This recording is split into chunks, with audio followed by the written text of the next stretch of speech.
D'ailleurs, voici sa maison de campagne. Elle est magnifique, hein, magnifique manoir du XIIIe siècle avant Jésus-Christ.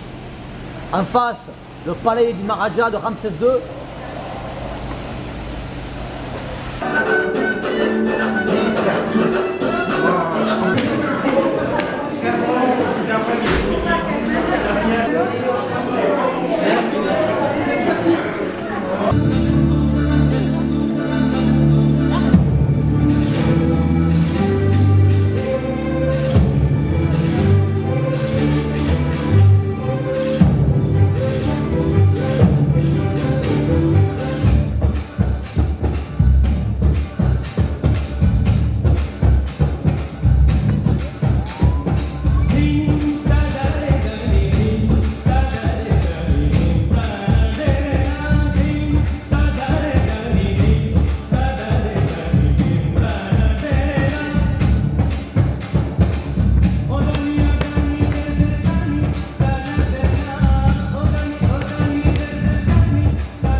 Je voudrais d'abord vous accueillir et vous remercier d'être si nombreux ce soir, et je pense que ça vraiment fait plaisir à ceux qui viennent de chanter cette chanson inoubliable, d'une manière elle-même inoubliable. Vous avez envahi la région avec beaucoup d'originalité. Vous voyez, c'est un lieu qu'on peut habiller, qu'on peut rendre plus émotionnel, moins administratif, plus humain, si j'ose dire. Et je vous remercie vraiment d'être là et de nous offrir ce moment de joie, puis en même temps de réflexion sur la condition de ceux qui souffrent de cette maladie. Je salue ma vice-présidente, Laure Le Châtelier, qui remplace Francine Bavet après les élections et qui va, elle, être votre correspondant pour toutes ces actions en faveur des enfants et des adultes qui sont pendant tout ce temps de vie à vivre avec cette maladie très difficile à supporter. Je salue votre président parce que je sais qu'il a beaucoup d'énergie, je dirais, d'implication dans ce qu'il fait. Ce n'est pas si facile. Et de toute manière, vous savez très bien que s'il n'y a pas de structure associative, il ne se passe rien. Vous savez que les pouvoirs publics sont ce qu'ils sont et qu'ils ont besoin de pêcher dans le fleuve des gens qui ont décidé de s'engager et d'être à la fois des bénévoles et puis des exemples, et puis aussi des passeurs de vérité. Voilà ce que nous avons en commun avec vos associations, avec ce travail qui a été fait. Moi, je suis probablement une des actions de la région que j'ai le plus soutenu et approuvé moi-même, en me disant que la région n'était pas seulement un endroit où on construisait des lignes de train, des lignes de bus, des lycées, des centres de formation d'apprentis, de l'aménagement du territoire, des grandes friches urbaines, ou comme j'étais il y a quelques instants à l'établissement public de la Plaine de France à Saint-Denis, de vastes ensembles urbanistiques comme le Grand Paris. Dans la région, c'est aussi une collectivité qui a décidé d'investir dans l'humain. Elle a été très critiquée pour cela par nos opposants, mais ça c'est pas grave, ça fait partie de la politique. Mais aussi critiquée parce qu'on sortait, comme on dit, de nos compétences. Mais voyez-vous, par rapport à l'autisme, sortir de ses compétences, c'est évident. Il n'y a personne qui s'en occupe, si ce n'est vous.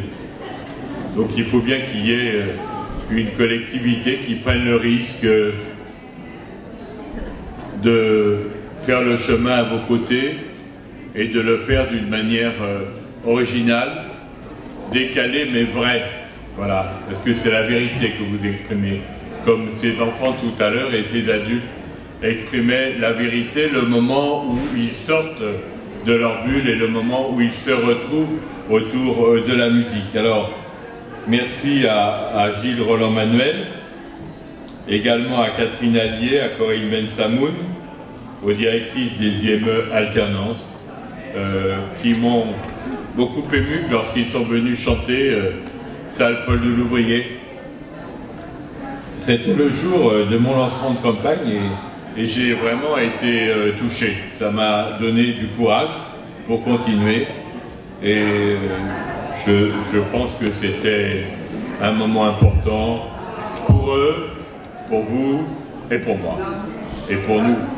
Voilà, alors maintenant nous sommes là pour travailler avec vous, pour apporter une aide qui sera celle dont vous avez besoin, évidemment dans la limite des moyens qui sont ceux de la région. Mais disons que ici, en investissant de manière importante, mais finalement, qu'est-ce qu'une subvention à une association comme la vôtre par rapport aux milliards d'un train d'un wagon, de rames, aux milliards d'hélicés, etc. Peu de choses et pourtant beaucoup de choses en même temps. D'abord, vous ne vous sentirez pas seul. Vous aurez avec vous des élus qui sont modestes, qui n'y connaissent rien, qui sont simplement touchés par ce qui se passe et qui veulent que tout le monde dans cette région ait sa chance, qu'il n'y ait personne qui soit laissé de côté, même si c'est difficile d'aller vers vous, même si c'est douloureux de porter ce que vous portez. Tout le monde doit se sentir un jour ou l'autre utile, respecté, écouté, reconnu. Voilà, c'était mon message ce soir en vous remerciant d'avoir organisé cette présence festive sur un sujet qui n'est pas un sujet qui fait rire, mais au contraire un sujet douloureux. Mais c'est comme pour Solidaise à propos du sida, puisque hier dans la même salle on accueillait la conférence de presse de Solidaise. Il y a quelque chose de formidable dans ces associations et ces manifestations où on est capable de prendre au sérieux des choses très dures et très tristes et en même temps d'en faire une fête. Et je vous en remercie. Avec Laure, on vous en remercie beaucoup. Merci.